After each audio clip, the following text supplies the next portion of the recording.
नमस्कार दोस्तों, कैसे हैं आप सब लोग। स्वागत है आपका अपने चैनल जीजे 7 ट्यूटोरियल्स पे। मैं मनीष, आपका टीचर, आपका दोस्त, स्वागत करता हूँ आपके अपने चैनल पे। तो हम लोग क्लास 7 का चैप्टर पढ़ रहे थे, न्यूट्रिशन इन प्लांट्स, और ये उसी सीरीज से आपको थर्ड पार्ट लेके आया। तो पिछले क्लास में हम लोग फोटोसिंथेसिस से पढ़ा था और मैंने आपको बोला था कि फोटोसिंथेसिस के आगे के पार्ट लेके चलूँगा।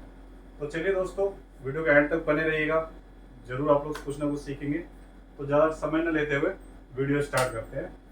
तो उसके बाद था फोटोसिंथेसिस के बाद कि अगर हम कोई भी चीज करते हैं तो उसके कंपोनेंट्स क्या होते हैं।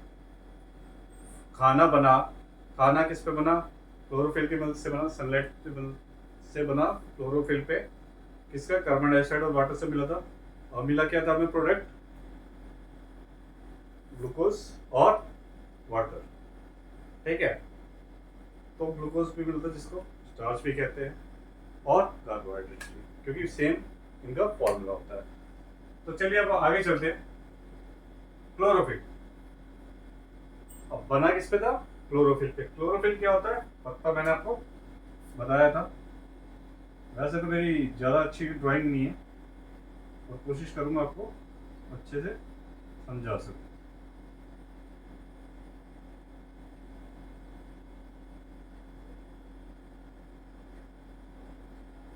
ठीक है। तो क्लोरोफिल क्या है दोस्तों? The cell of green leaves and young green stems of plants. जैसे आपके ये ब्रांचेस है और उस पे ये पत्ते उगते हैं।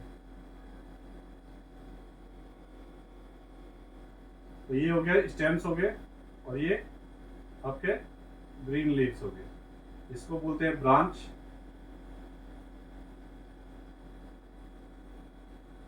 ये हो गया आपका स्टेम, और ये आपका होगा लीफ। ठीक है दोस्तों। तो सेल्स ऑफ ग्रीन लीव्स, ये आपके अंदर जो जितने भी आपके जैसे हमारे हाथ में बिना देखने वाले सेल्स होते हैं, ऐसे पत्तों के बीच में भी सेल्स होते हैं। आप जो पत्थर उठाएंगे तो देखेंगे बहुत सारे ऐसे डिजाइन के होते हैं। जो दिखते हैं नहीं दिखते हैं वो सब सेल्स होते हैं। ठीक है। तो the cell of green leaves and young green stems of plants contain numerous green structure called chloroplast. Chloroplast का जब डेफिनेशन पूछा जाता है कि क्लोरोप्लास्ट होते क्या है, तो सीधा इसका डेफिनेशन ये है कि the cell of green leaves, वो सेल्स जो ग्रीन लीव्स के, and young green stems of plants, चाहे स्टेम्स के हो या ग्रीन लीव्स के, the cell of green leaves and young green stems of plants contain numerous green structure. जो उसको ग्रीन स्ट्रक्चर को बनाए रखता है उसको हम क्लोरोप्लास्ट बोलते हैं। चाहे स्टेम्स की बात करें चाहे लीफ की बात करें, जो इसके स्ट्रक्चर को बनाए रखता है उसको हम क्या बोलते हैं? Chloroplast. The chloroplasts are green because of the presence of green pigment called chlorophyll. ये presence of जो green pigment होता है, जिसकी वजह से क्या होता है? ग्रीन होने की वजह से फोटोसिंथेसिस होता है और खाना बनता है। इसीलिए इसको कहा गया है the chloroplast are green. Chloroplast green इसलिए होते हैं because of the presence of green pigment called chlorophyll. तो प्रेजेंस ऑफ इसका ग्रीन पिगमेंट का इसको बोलते हैं chlorophyll. It is a chlorophyll that traps solar energy. This energy is then used to synthesize food from carbon dioxide and water. तो ये simple सा दोस्तों ये कह रहा है कि जो सेल होता है ग्रीन लीव्स का और यंग ग्रीन स्टेम्स जो भी है प्लांट्स का, कंटेन न्यूमरस ग्रीन स्ट्रक्चर। इसलिए ग्रीन स्ट्रक्चर होता है क्यों? The cells of green leaves and young green stems of plants contain numerous green structure. जो पत्ता हो या पत्ते का जो तना हो, जो हम नीचे देखते हैं जिससे पत्ता जुड़ा रहता है, तो वो कह रहे हैं वो ग्रीन इसलिए होता है, ग्रीन स्ट्रक्चर इसलिए होता है क्योंकि ग्रीन कंटेन न्यूमरस क्या करता है? ग्रीन स्ट्रक्चर बनाए रखता है, उसको हम क्लोरोप्लास्ट बोलते हैं। और जो the chloroplast are green because of the presence of green pigment, और जो ग्रीन पिगमेंट उसका अंदर जो प्रेजेंस होता है क्लोरोप्लास्ट के अंदर, उसको बोलते हैं क्लोरोफिल।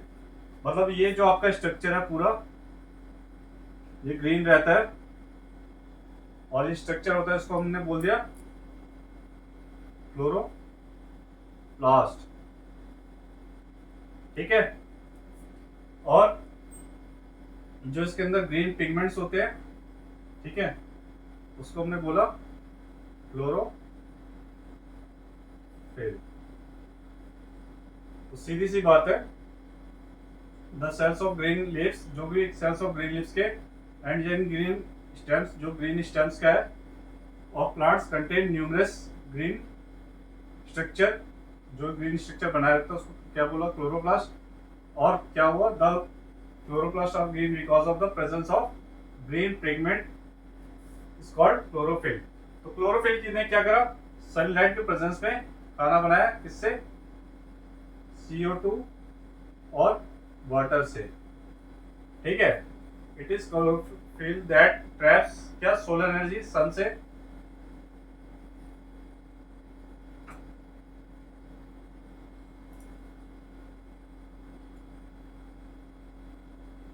सन से सोलर एनर्जी ली, ठीक है, और कार्बन डाइऑक्साइड का synthesis trap solar energy. This energy is then used to synthesize food from carbon dioxide and water. तो इससे कार्बन डाइऑक्साइड वाटर से क्लोरोफिल पे सनलाइट के प्रेजेंस में, सोलर एनर्जी के प्रेजेंस में खाना बनाया। तो किस पे, क्लोरोफिल पे। और इसी को हम क्या पढ़ के आए थे, फोटो सिंथेसिस। फोटो मतलब हमने क्या पढ़ा था,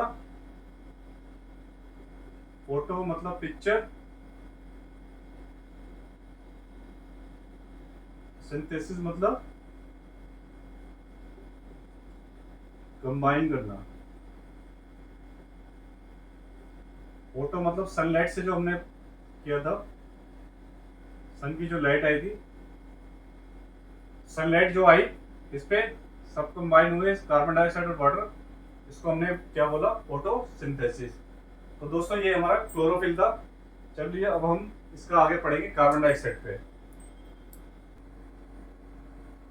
तो दोस्तों आपने क्लोरोफिल पढ़ा, अब हम पढ़ते हैं carbon dioxide. Carbon dioxide leaf में कैसे लेते हैं, लीफ कैसे सांस लेती है। कार्बन डाइऑक्साइड, जैसे आप फिगर देख रहे हैं, ये स्टोमाटा, पूरा समझाऊंगा फिगर को भी। तो कार्बन डाइऑक्साइड यहाँ क्या लिखा है, लीव्स के take in carbon dioxide from the air through tiny pores called stomata.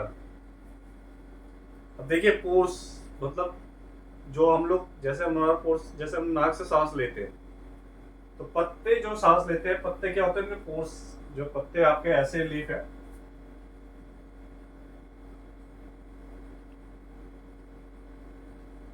ठीक है,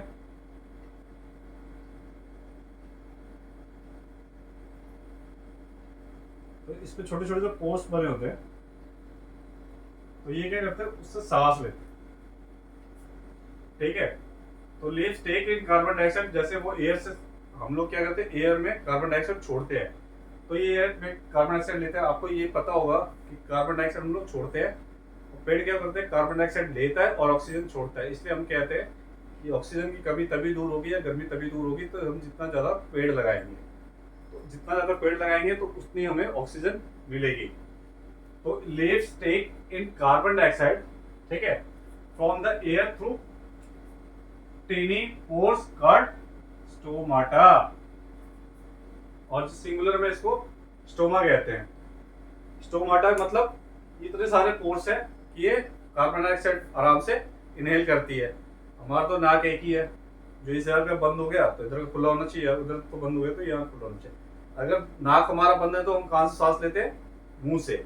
ठीक है, तो इसका क्या है, बहुत सारे टीनी पोर्स है जिससे ये सांस लेता है, इसलिए क्या होते हैं, लीफ क्रैश होते हैं।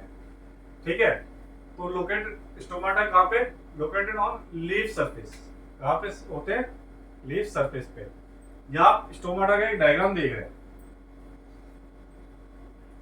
अब आपको पता होगा कि हम जब इनहेल करते हैं, मतलब सांस हम लेते हैं, तो हमारा पेट बाहर की साइड आ जाता है, और जब हम छोड़ते हैं तो पेट अंदर की साइड आ जाता है। आपको उल्टा तो नहीं पता, जो योगा कराते हैं उनको भी पता है, या आप लोगों को ये पता होना चाहिए कि जब हम सांस लेते हैं तो हमारा पेट बाहर की साइड फूलता है, ठीक है, और जब छोड़ते हैं तो पूरा अंदर की साइड आ जाता है। ऐसे ही स्टोमाटा क्या करता है, जब कार्बन डाइऑक्साइड लेता है तो उसका फेस क्या होता है, पोर्स क्या होता है, खुले होते हैं। ठीक है, और जब बंद करते हैं, मतलब जब सांस छोड़ता है तो बंद हो जाते हैं। ठीक है, क्लियर। ये हमारे गार्ड सेल्स जो होते हैं, जो इसको कवर करके रखते हैं, जैसे हमारा नोज के ये कवर है, ऐसे ये भी गार्ड सेल से कवर होता है। ठीक है, ये स्टोमाटा ओपन है, ये स्टोमाटा क्लोज है, और ये छोटे छोटे सारे क्या हो गए, पोर्स हो गए। ठीक है, और मैंने क्या बताया था, जो ग्रीन स्ट्रक्चर होता है, ये ग्रीन स्ट्रक्चर हमारा हो गया क्लोरोप्लास्ट। तो ये डायग्राम क्लियर हो गया दोस्तों। तो each stomata is surrounded by 2 guard cell, जहाँ हर स्टोमा कितने गार्ड सेल से कनेक्ट होता है, 2 से, ओपनिंग एंड क्लोजिंग स्टोमाटा। तो दोस्तों ये समझ में आ गया होगा, दोबारा समझा देता हूँ कि कार्बन डाइऑक्साइड क्या करते हैं, लीव्स कहाँ से लेते हैं, take in carbon dioxide from the air through tiny pores से लेते हैं, जिसको हम बोलते हैं स्टोमाटा। सिंगुलर मतलब सिंगुलर में उसको स्टोमा कहेंगे। ठीक है, लोकेटेड कहाँ पे लोकेट होता है, लीफ के सरफेस पे। सरफेस मतलब लीफ है उसके सरफेस पे होता है। तो each stoma is surrounded by 2 guard cell, हर स्टोमा के 2 गार्ड सेल होते हैं। ठीक है, जो कंट्रोल करते हैं ओपनिंग और क्लोजिंग स्टोमाटा। मतलब ओपनिंग जब सांस लिया, क्लोज मतलब जब सांस छोड़ा, मतलब जब कार्बन डाइऑक्साइड लेते हैं तो इनके ओपन हो जाता है स्टोमाटा, और जब छोड़ते हैं तो क्लोज हो जाता है। तो ये था हमारा कार्बन डाइऑक्साइड कैसे लेते हैं लीफ पे। अब नेक्स्ट पे चलते हैं। अगर आपको नोट करना है तो आप लोग नोट कर सकते हैं। ठीक है, और आपके पास पॉज बटन होगा तो आप आराम से पॉज बटन करके देख सकते हैं। तो बच्चों अब है नेक्स्ट हमारा वाटर एंड मिनरल्स। हमने क्लोरोफिल पढ़ लिया, हमने कार्बन डाइऑक्साइड पढ़ लिया। अब हम सिंपल सा पढ़ेंगे वाटर एंड मिनरल्स कहाँ से मिलते हैं। वाटर एंड मिनरल्स, यहाँ देखिए, water and minerals absorb by the plant through root. जैसे हम लोग क्या करते हैं, पानी क्या है, जमीन में मिलता है, हम लोग पानी तो ऊपर से बनाते नहीं है। आप सभी के घर में मोटर लगा हुआ, जब स्विच दबाया तो मोटर पानी लेता है, टंकी ऊपर होती है, भले टंकी ऊपर भरी होती है, पर पानी कहाँ से आता है, नीचे से आता है। तो ऐसे ही जो पेड़ है, पेड़ क्या है, बारिश तो मान लो कभी कभी होती है, ठीक है, पर जो जमीन में पानी है, पेड़ क्या करता है, उसके रूट से पानी लेता है। जैसे हम क्या करते हैं, गले से पानी पीते हैं तो हमारा नीचे की तरफ जाता है, उसका बल्कि उल्टा है कि जैसे हम सीधे खड़े हैं तो हमें उल्टा कर दो तो प्लांट्स का सेम फंक्शन वैसे होता है। तो वो लोग क्या करते हैं, पानी रूट से लेते हैं। Roots hair are transported to the leaves. तो प्लांट क्या करता है, water and minerals absorbed by the plant through root hair are transported to the leaves by the xylem vessels. ठीक है, किससे, तो बाय द जाइलम वेसल्स जो होते हैं वो प्लांट के अंदर होते हैं। जैसे ये प्लांट्स आपका, तो ये लोग वाटर जो लेते हैं स्टेप से लेते हैं। ठीक है, जो वेसल मतलब टेस्ट ट्यूब उस टाइप का, ये लोग पाइप के थ्रू ले लेते हैं। Xylem vessels which run like pipe. जो जाइलम वेसल्स है इसके अंदर जो होता है वो किस तरीके काम करता है, पाइप की तरह काम करता है थ्रू द रूट। और किससे, रूट से लेता है और कहाँ तक पहुँचाता है, इसके स्टेम तक। जो इसके स्टेम्स होते हैं उनके स्टेम तक पहुँचाता है। The branches and the leaves, पहले इसके ब्रांचेस पहुँचाया, ब्रांच से फिर स्टेम्स पे गया, फिर स्टेम से सीधा लीव्स पे चला गया, इस तरीके से। ठीक है, तो हर किसी का अलग अलग पाइप वेसल्स होता है, इसको जाइलम वेसल्स बोलते हैं। They form A continuous path और पैसेज। और ये ऐसा नहीं है कि हम लोग जब मोटर चलाते तभी पानी मिलता है, तो ये लोग कंटिन्यूअसली पानी भेजते रहते हैं। क्यों, फोटोसिंथेसिस थ्रू खाना बनता है। तो ये कंटिन्यूअस पाथ और passage for the water and nutrients to reach the leaves. तो ये पानी के साथ और न्यूट्रिएंट्स किसको भेजते हैं, वो लीव्स को भेजते हैं। तो the food synthesis by the green leaves, सीधा सिंपल सा बात है, द फूड सिंथेसिस, जो फूड सिंथेसिस होता है लीव्स में by the green leaves is transported to the other parts of plant. Like किस किस से पानी पहुंचता है, स्टेम से पहुंचता है, इसके ब्रांचेस से पहुंचता है, और रूट सिस्टम में पहुंचता है टू द फ्लॉम, जो इसके जहाँ तक पानी चाहिए होता है। ठीक है, यहाँ पे जाइलम पाइप को क्या बोल दिया, फ्लॉम बोला है। तो सिंपल सा एक बार और देख लीजिए, water and minerals absorbed by the plant through root hair are transport to the leaves by the xylem vessels. which run like pipe throughout the root, the stem, the branches and the leaves. They form continuous path or passages for the water and nutrients to reach the leaves.